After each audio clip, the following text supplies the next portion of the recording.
Hey everyone, I'm excited to share this video with you completely for free.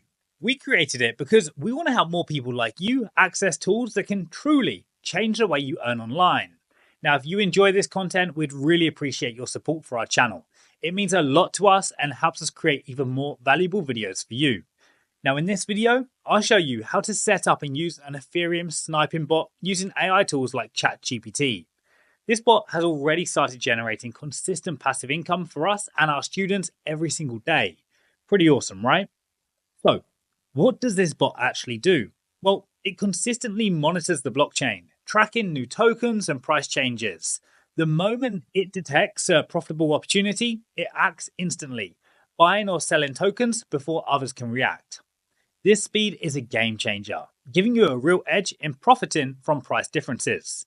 The bot's strength lies in its smart algorithms, which instantly identify new listings, sudden price movements, and execute trades automatically. And don't worry if this sounds too technical, it's much easier than it seems.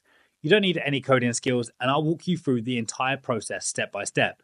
So, let's dive in and get started. First, what we need to start with is getting familiar with the Remix IDE development environment. It's available both online and offline for access without an internet connection. Now let's take a look at the sections we need to get started. By going to the link remixethereum.org, we are greeted by the Remix IDE development environment where we need to accept the terms and conditions on the first launch. Next, select the purpose for which we plan to use the development environment. In our case, it's for learning. Minimize the window. We won't need it right now.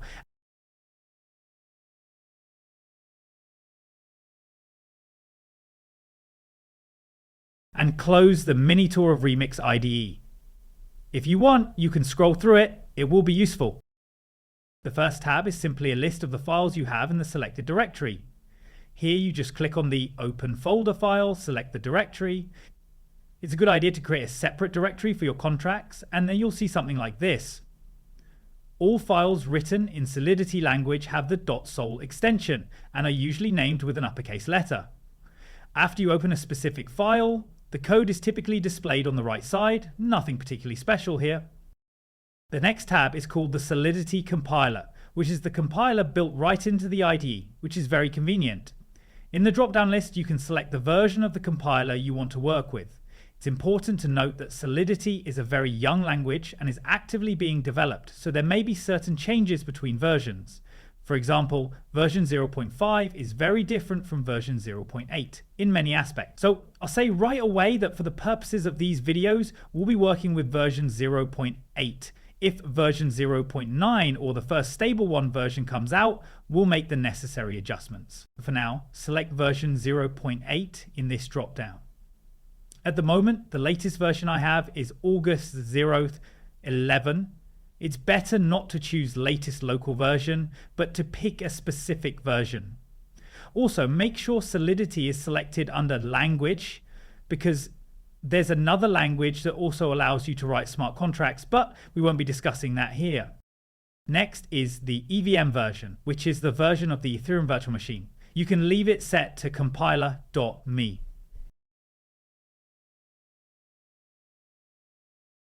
It also makes sense to enable autocompile, but I wouldn't recommend turning on highlight winning, to be honest, though if you want to, you can. In general, you can leave the other checkboxes unchecked. You won't have this checkbox by default. We will talk about hard hat separately, but for now, let me just say that this platform is used for writing and testing smart contracts, and it won't be needed for getting started. But if you're familiar with it and want to use it, feel free to do so, though it's not essential. The next tab is called Deploy and Run Transactions. Here we can choose the environment where we want to test our contracts. This is the environment where we want to deploy our smart contracts.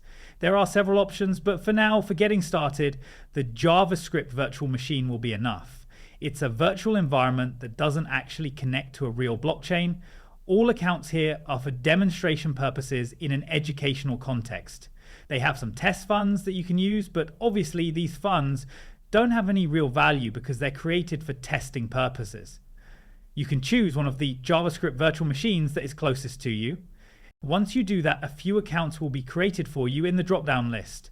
An account is your personal account where a certain amount of funds can be stored, and it has an address. This address always starts with 0x followed by a long string. If you want to view the address, you can click this button to directly copy it. This address uniquely identifies me, and it's tied to a public key pair. The public key is visible to everyone, and using the public key, I can be identified. In fact, this address is generated based on the public key. A part of the public key is taken and hashed. So in short, this address is actually a hash and part of the public key. The private key, of course, is known only to me. If I have the private key, I can manage the account. Right now, these accounts are all demonstration accounts. So the public and private keys are known as these are not secrets. But this is not an issue because the money isn't mine, so I don't need to worry about it. However, when we talk about real blockchain and real environments, when you create an account, you must never share your private key with anyone because essentially it's like giving someone your credit card and telling them the PIN code. It's the same thing. Therefore, the private key must be kept secure. This is mandatory, but we'll discuss this in more detail later. So these are just a few accounts that you can use to interact with smart contracts. Smart contracts are always deployed on behalf of someone, meaning someone initiates the deployment of the smart contract to the blockchain, and transactions are sent under someone's name to give commands, transfer money, withdraw funds, and so on. Each transaction sent is also signed with a digital signature using this key pair, so we can identify who initiated each transaction. This is just a quick crash course on accounts. Well, in conclusion of this first part, I'd like to ask you not to forget to subscribe, like the video, and definitely stay tuned for more exciting videos about Web3 development coming soon.